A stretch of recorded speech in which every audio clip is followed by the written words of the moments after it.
என்ன பண்ணுறாரு, காஃபி கேட்குறாரு. அம்மம்மா காஃபி எடுத்துகிட்டு வாங்க அப்படின்றாரு. அம்மம்மா எங்கே போனாங்க அப்படின்னும் போதே கரெக்டாக காஃபியை நம்ம கொடுக்கலாம் அப்படின்றாங்க அனு.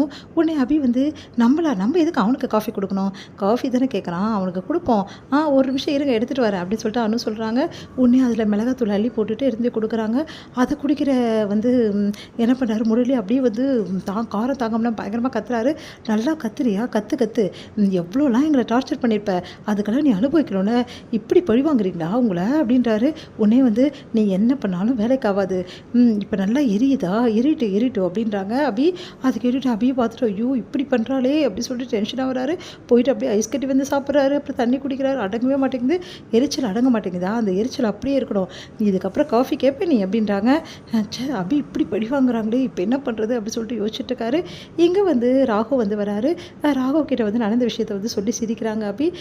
எதுக்கு அபி இப்படிலாம் பண்ண, பின்ன அவன் அவை எப்படியெல்லாம் ஏமாத்துறான், உங்ககிட்ட இப்படிலாம் பேசுகிறான், அதுக்கு தான் பழி வாங்குறதுக்கு நானும் அனு சேர்ந்து இந்த மாதிரி பண்ணோம். இதெல்லாம் எதுக்கு அபி, அவனை பழி வாங்கினா வேற ஒன்று பண்ணலாம், எதுக்கு இப்படிலாம், அவனை நம்பவே கூடாதுங்க, அவன் எந்த நேரத்தில் எப்படி மாறுவான், அஞ்சலி அக்காவை எப்படிலாம் வந்து நமக்கு எதிராக வந்து மாற்றுவானே தெரியாது.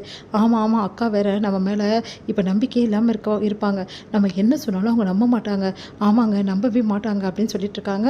அடுத்து வந்து சரிங்க அவனை நான் பார்த்துக்கிற விடுங்க, இல்லை அபி நீ இனிமேட்டு அவன் விஷயத்தை தலையிடாத, சொன்னால் கேளு அப்படின்னோடனே அது எப்படி தலையிடாமல் இருக்க முடியும், அவனை பற்றி அஞ்சலி அக்கா கிட்ட நிரூபிக்கிற வரைக்கும் எனக்கு நிம்மதியே இல்லை அப்படின்றாங்க.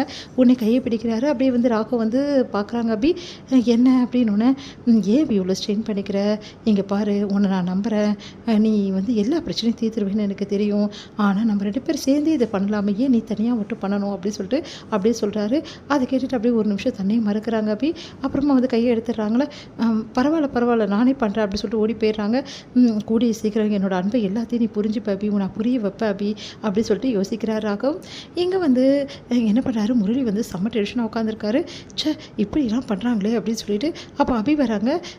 என்ன சார் எப்படியெல்லாம் வந்து நடிக்கலான்னு சொல்லிட்டு இன்னும் பிளான் பண்ணிகிட்ருக்கீங்களா, நீங்கள் பாரு அபி நீ பண்ணுறது கொஞ்சம் கூட சரியில்லை, நீங்கள் ரொம்ப ஓவராக போயிட்டுருக்கீங்க, இதெல்லாம் நல்லதுக்கு ஞாபகம் வச்சுக்கோங்க, தேவையில்லாமல் என் விஷயம் தலையிடாதீங்க, நீங்கள் தான் என் விஷயம் தலையிட்டுருக்கீங்க. இன்னொரு உண்மையை உங்களுக்கு நான் சொல்லட்டுமா, நீங்கள் என்ன நினச்சிங்க, நானும் ராகவும் பிரிஞ்சிருக்கோம், நாங்கள் 2 பேர் வந்து ஒன்றாவே இருக்க மாட்டோம் அப்படின்னு நினச்சிட்டு இருக்கீங்களா, இன்றைக்கி நாங்கள் ஒன்றா வாழலான்னு முடிவு பண்ணிட்டோம், இதுக்கப்புறம் நாங்கள் 2 பேரும் க்ளோஸாக இருக்கிறது நீங்கள் பார்க்க தான் போகிறீங்க அப்படின்னு சொல்லிட்டு போகிறாங்க.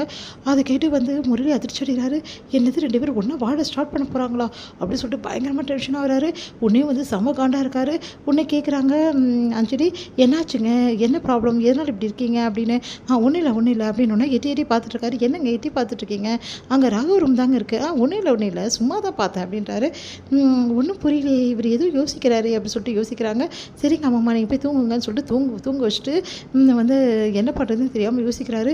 ஐயோ என்ன தூங்க விடாமல் பண்ணிட்டாலே, ஒருவேளை அவங்க 2 பேரும் அப்படி சொல்லிட்டு நினச்சி பார்க்குறாரு, 2 பேரும் ரொமான்டிக்காக இருக்கிறத. ஐயோ அது நடக்கக்கூடாதே, நான் என்னெல்லாம் நடக்கக்கூடாதுன்னு நினச்சனோ அதெல்லாம் நடந்துச்சுன்னா என்ன பண்ணுறது, அபியூராகவும் ஒன்றா வாழக்கூடாதே, ஒருவேளை அவங்க 2 பேரும் ஒன்றா வாழ ஆரம்பிச்சிருவாங்களோ அப்படின்னு சொல்லிட்டு தூங்க முடியாமல் கஷ்டப்படுறாரு.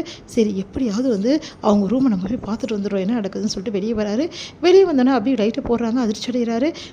என்ன சாருக்கு தூக்கம் வரலையா, அதான் சுற்றிட்டு இருக்கீங்களா, அஞ்சலி அக்காவை ஏமாற்றிட்டு வெளியே வந்துட்டீங்க, எங்கள் ரூமில் என்ன நடக்குதுன்னு உங்களுக்கு தெரியணும் அப்படின்றாங்க.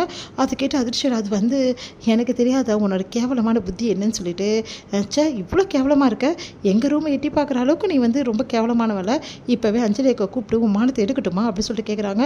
இங்கே பாரு அபி நீங்கள் தேவையில்லாமல் பண்ணுறீங்க, நான் ஒன்றும் அதுக்காக வரல அப்படின்னு சொல்லிட்டு ஓடி போகிறாரு. போடா போ, ஒரு நாள் மாட்டாமையே போவேன் அப்படின்றாங்க அபி.